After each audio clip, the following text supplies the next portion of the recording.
On this Monday, we talk Outlaws at Williams Grove and the points shakeup, late models in Illinois and Charlotte, news from XR, plus a lot more from the All-Stars, USAC, and others. Let's go.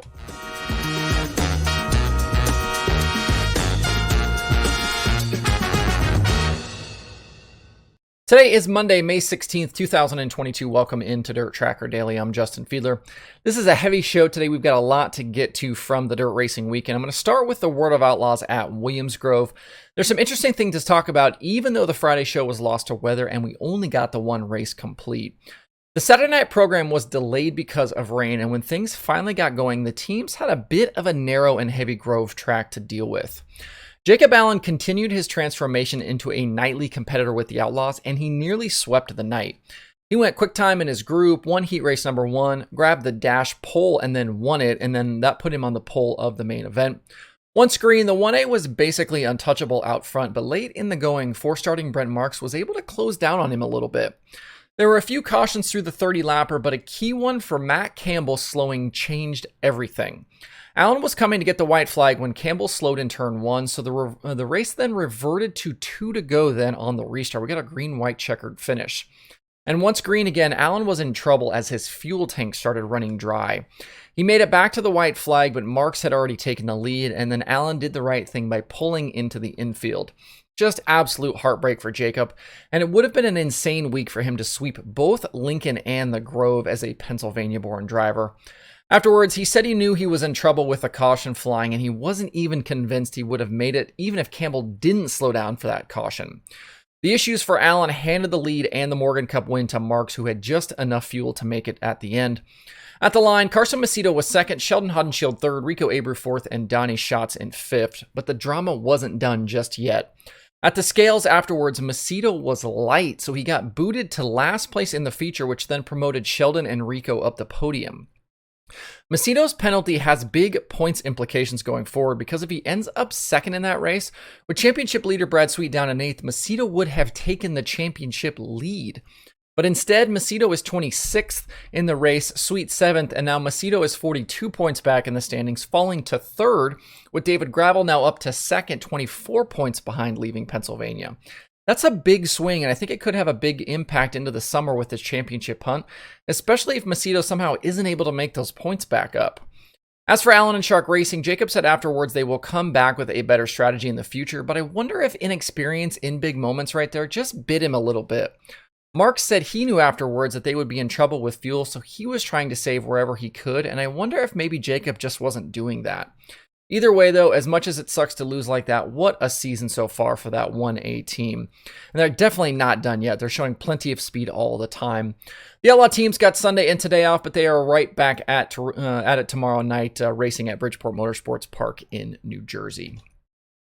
The 4-night Illinois Speedweek closed out over the weekend with Mars sanctioned stops at Farmer City and Fairbury. Friday night at Farmer City, we got a great show out front with Hudson O'Neal and Ricky Thornton Jr. showing the way early. Those two battling also brought Dennis Erb Jr. into the mix, and at various points, I think you could have thrown a blanket over the top 3 or 4 cars. With 14 laps to go, we got a caution for Garrett Alberson, and that also brought Tyler Erb into the mix. Late in the going, the feature then turned into a scrap between RTJ and Tyler Erb with that best performance 1 car just trying to find any way by the 20 RT. Erb briefly took the lead with a slider, but Thornton was able to drive back by. But then on the white flag lap, Erb tried to make a move, and RTJ blocked low the slider line into turn 3, so Erb went to the high side. Thornton's block move, though, killed his momentum up off the corner, and Erb was able to drive by the 20 RT right at the line to nip him for the victory. It was definitely a nice payoff to a very good race. Thornton had to settle for second with O'Neal third, Bobby Pierce fourth, and Brandon Shepard in fifth. It was Erb's 4th late model win of the season. And then the 4-race stretch closed out Saturday night at Fairbury with $30,000 going to the winner, and it was Bobby Pierce who took home the big check. He led all 60 laps, held off a late charge from Brandon Shepard to take the win. Shepard used lap traffic to run down the smooth operator, but couldn't make a move late for the lead. So B-Shep second, O'Neal third, Marlar fourth, and Dennis Erb Jr. was fifth. I thought it was a really good 4 nights of racing. We had 4 different winners, and I think the Illinois bull rings were definitely on display. The Flow Series is back Wednesday night at Marshalltown in Iowa, while the Mars season continues May 20th at Kankakee. With the XR Super Series, the Friday night show at Charlotte was lost to rain. I said on Friday that there were rain chances all day, but I thought it would just get delayed. They had a few pretty good downpours, though, and the show was eventually canceled. On Saturday night, Jonathan Davenport led most of the way in the $50,000 finale, but I feel like we need to start calling Chris Madden Mr. XR. He used the lap car of Brett Ham to trap JD on the bottom and drove by on the outside to take the lead with 5 laps to go. He then rolled to his second win of the event and 4th overall this season in XR competition. JD, Chris Ferguson, Brandon Overton, and Max Blair completed the top 5. Madden's big money wins this year have him atop the cash list for all of Super Late Model Racing as he approaches $400,000 in earnings, and it's only May. It's turning into a career season for sure for Smokey. The XR Series goes quiet now until June 13th at Belleville, Kansas. XR also had a couple of news items from the weekend. After working with teams involved in their loyalty program, they are changing up their purse structure a bit going forward to make payouts a little more even down through the field.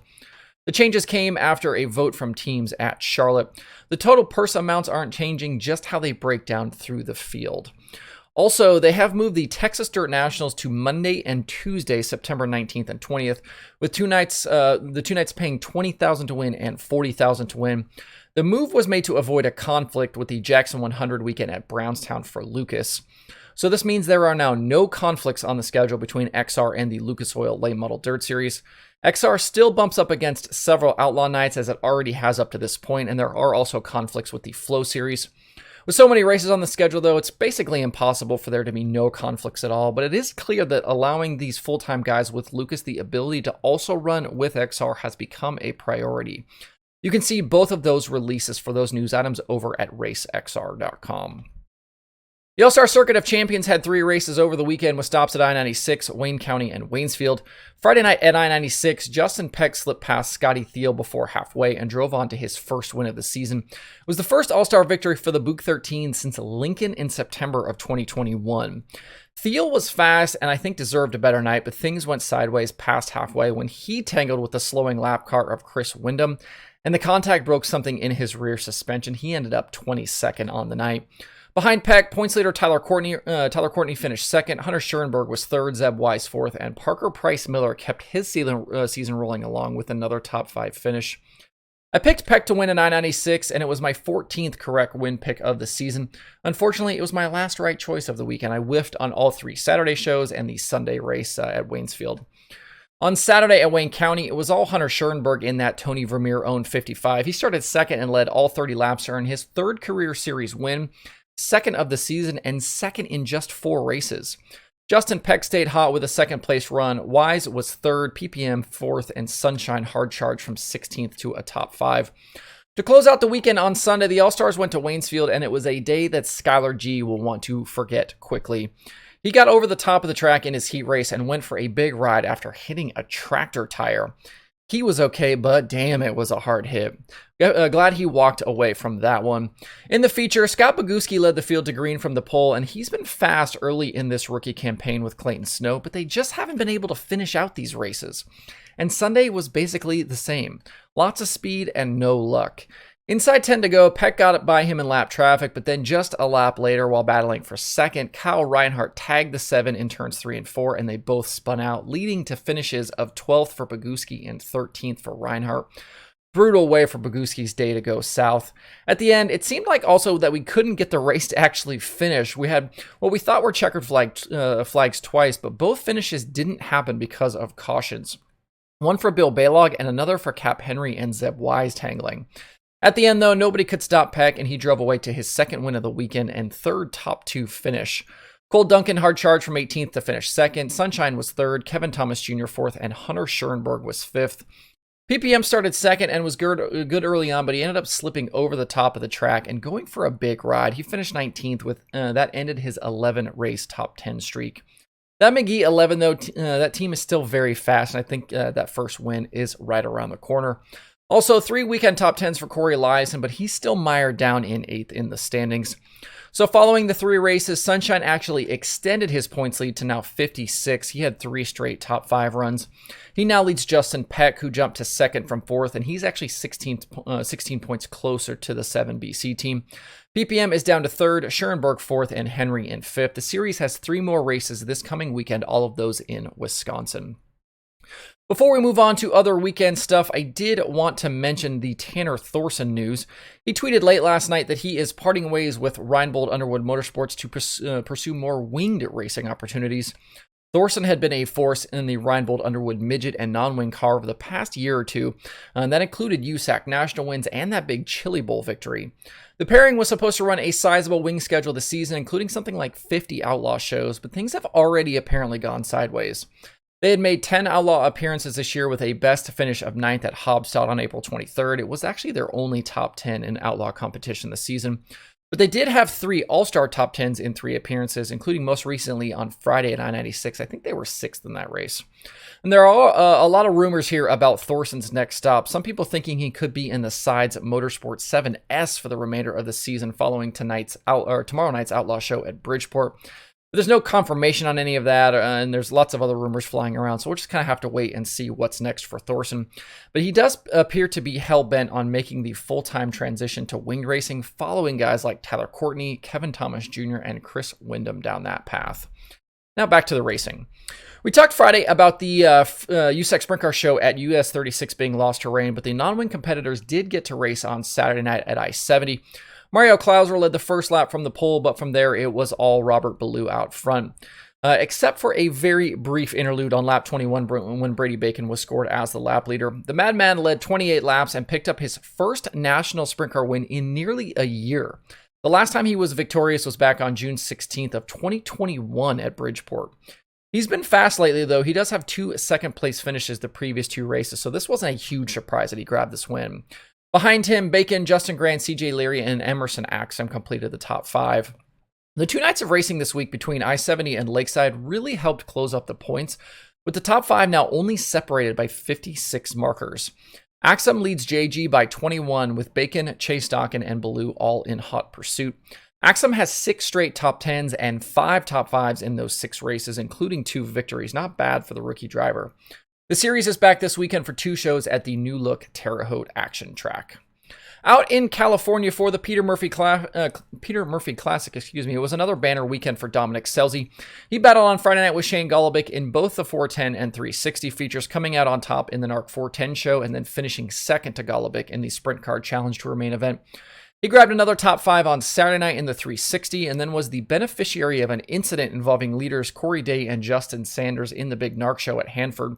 Sanders and Day collided at a turn 4, battling for the lead, taking both of them out, and Scelzi was running 3rd, so he got promoted to the win. He drove on to the victory and $11,000. With 4 races complete, Scelzi leads Mitchell Facino and Golobic in the NARC standings. Elsewhere this weekend, Brian Brown picked up a wild win in Knoxville after contact multiple times with Aaron Reitzel. Danny Varian won twice with the Empire Super Sprints at Utica, Rome, and Fonda. Hayden Reinbold was a winged 410 winner at Jacksonville. Cy Lynch won at Lernerville and at West Virginia. Cole Duncan won at Atomic on Saturday. Cole Macedo was an AFCS winner at Fremont. Riley Kreisel won the War Show at Lucas Oil. AJ Hopkins was a non-wing winner at Circle City. And Linton Jeffrey won the Sunday Show at Huset's. In other weekend late model action, Greg Satterley won the ULMS show at Lernerville. Henry Carter won $10,000 in a crate car at Needmore. Eli Beats was an Ironman winner at Lake Cumberland. Devin Gilpin won a weekly show at Brownstown. And Logan Robertson was a Rush winner at Erie's. And with the USMTS Modifieds, it was an Oklahoma sweep for Jake O'Neill, who won both Friday at night at Red Dirt and Saturday night at Tri-State. The only thing on today's streaming schedule is Flow Racing 24/7. To see the full daily streaming schedule with links to watch, visit dirttracker.com/watch tonight. That's it for the show today. Have a good Monday. If you have thoughts about the topics on today's show, please leave them in the comments below or tweet at me. Thanks everybody for tuning in. We'll see you tomorrow for more Dirt Tracker Daily.